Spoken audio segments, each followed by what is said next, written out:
His most anticipated foodie event is Houston Restaurant Week. What else would it be? And it's happening now through Labor Day. So we've got some time to get out and enjoy it. You can have a chance to try delicious meals and get super deals at local restaurants to raise funds for the Houston Food Bank. And joining me this morning is Amy Reagan, Chief Development Officer for the Houston Food Bank, to talk about this annual fundraiser. It's got to be one of your favorites. Well, it is. It's a wonderful time. We're really excited about it, as we are every year. Yeah, and this year is special because Houston Restaurant Weeks is in its 20th anniversary. So talk about that big milestone. Yeah, it's a huge milestone since it was started in 2003, and we anticipate crossing the $20 million $20 million mark this summer, this year. Wow, yeah. That's huge for you guys. So how are the funds used? For anybody who doesn't know that, this money goes back to you, then how do you use it in the community? So the funds are raised through the Cleverly Stone Foundation, and then they come back to the Houston Food Bank, where we use these funds to secure donations of perishable food, nutritious food, primarily produce, because getting that nutritious food, as you might know, into the hunger relief system is hard. And so that's really where we're focusing our growth. 43% of our distribution this year is produce. I'm so glad that you're doing that too, because a lot of times when we think about donating to a food bank, we think about canned goods and non-perishables, which I'm sure you still need. Yes. But this is definitely a great way to get healthy foods back into the community. Exactly. And that's really what we want to do. There's also more produce out there than we can really secure, but there's so much out there. We see a lot of growth. Our goal eventually is to have 70% of our distribution be produce.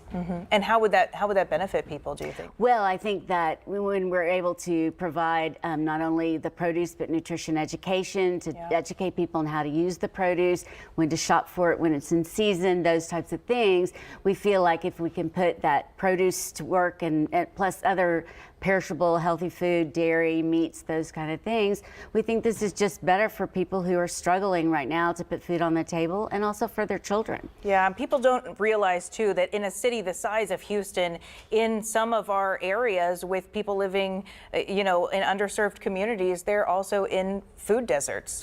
That's right. Right here in a metro area. It's almost unbelievable. I know, it really is. So yes, a lot of people in food deserts, and about 1 million people a year are seeking food assistance. So explain to us how the food bank helps to provide this. So we secure large donations of perishable and non-perishable food, and we distribute that out through a network of about 1,600 partners. So everything from church pantries, soup kitchens, shelters, to community colleges and health clinics. Oh, that's wonderful. Yes. Yeah. We're really trying to set up what we call food scholarships for students who need food to stay in school, as well as for people who are fighting A1C, trying to lower their A1C levels and blood pressure. Yeah, because that's another thing with the underserved communities. Sometimes there's chronic illnesses, and it's a vicious cycle of what they're eating and the chronic condition. So thank you so much for taking their health into consideration while also trying to feed them and their families. Well, sure. And of course, we do a lot of programs for children. So weekend bags of food, and after school program, after school meals, and then school markets based in the schools. We know that people can go to Houston Restaurant Week, and then you get your meal, you get a night out, and then you can be giving back at the same time. But what are some other ways that they can contribute and help you guys out? They can always go to our website. For every $1 donated, we can provide 3 meals. Volunteers, we need volunteers all the time, so we always love it when people can come volunteer.